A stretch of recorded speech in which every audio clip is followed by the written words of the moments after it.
Kur'andагы Мүлк сүрөсүндө 16-аятында жер титиреген кезде асмандагы силерди жер менен кошо көң көрүп салса аман калабыз деп ойлойсуңарбы деген мааниде айтылган жерин Алла асманда деп кармангандар биз аятка таянып жатабыз жана биздин ушул кылганыбыз туура деп айтышат. Ушул нерсе жөнүндө кененирээк айтып бериңизчи сураныч. Бул жерде Мүлк сүрөсүндө сиз айтып аткан азыркы 16-аятында Алла Таала асманда деп. Башка жерде болсо Алла Таала аршта дейт.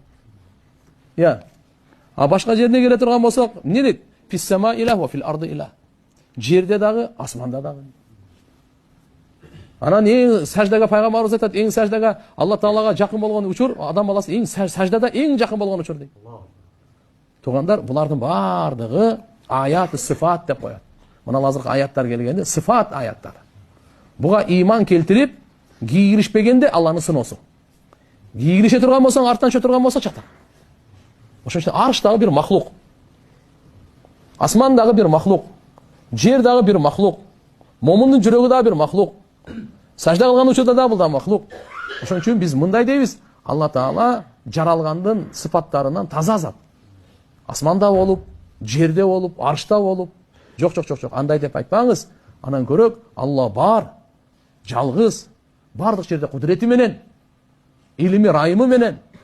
Алла Таала өзү жайсыз бар. Не дейт экенбиз? Жайсыз бар. Алла Субхана ва Таала жай деген өзү жаралган да. Жай деген эмне экен? Ал биздин акылыбызга отап такыр сыйбайт. Сыйбайт эч качан. Жай өзү махлукта. Мен асман дейт турган болсок, асман жаралардан мурда кайда эле? Так. Арш десең, арштан жаралардан мурда Алла кайда эле анда? Алла кайда эле? Бар беле? Бар эле. Кайда эле? Токтоду уже? Мисалы эле. Жөн эле, ошон үчүн бир жайга отургузуп эле рахаттанбай, жайсыз эле деп рахаттана бергиле. Жүрөктү. Алла маужуд. Биз айтабыз била макан.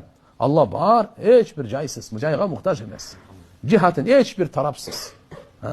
Била жисм эч бир дене мүчөсүз. Ошон үчүн мына азыр айта турган болсоң, анда мен аршты алып келейин, не дейсиң ага?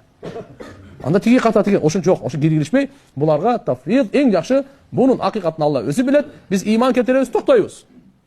Адамдар жөнөкөй адамдар ушу түшүнбөй калбасын деп ошон үчүн айтып коебуз. Тавил кылсак болот алгандай. Мейли, Алла Тааланын кудурети менен. Алланын илими бардык жерде. Оңой эле.